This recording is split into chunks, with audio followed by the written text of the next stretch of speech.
Hindi nagpatinag ang club disc jockey na si Jelly Au laban sa kanyang fiancé na si Jam Ignacio.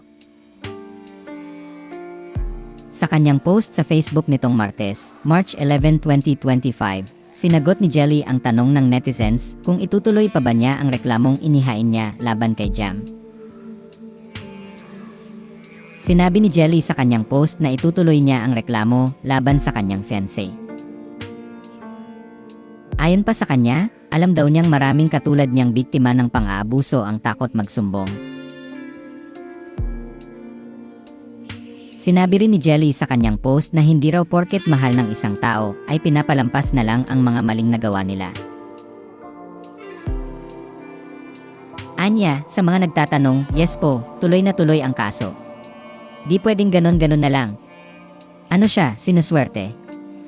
Alam ko madaming sinasaktan dyan, natatakot lang magsumbong at mahal kasi nila. Oo, mahal natin, pero sobrang mali manakit. Babae tayo. May karapatan tayo. Matatanda ang nagpunta sa National Bureau of Investigation, ONB, ay ang club disc jockey noong February 14, 2025 kung saan siya formal na naghain ng reklamo laban kay Jam.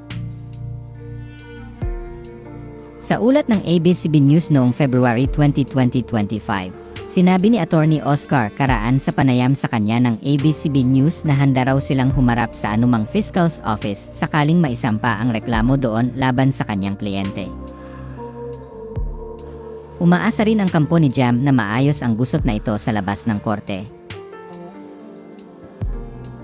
Noong March 6, 2025 ay ibinahagi ni Jelly ng screenshot ng mensahe sa kanya ng kanyang fiancé. Hindi naman malinaw kung kailan ipinadala ang mensaheng iyon, pero mukhang sinusuyo muli ni Jam ang kanyang fiancé. Nakasaad itong ginagawa raw ni Jam ang lahat para maging maayos muli ang kanilang relasyon, pati sa pamilya ni Jelly. Pero parang deadma rito si Jelly. Noong March 8, 2025 naman ay pinabulaanan ni Jelly ang isang Facebook post na nagpapahiwatig na maaari niyang patawarin ang kanyang fiancé matapos ang kinasangkutan nilang mauling incident.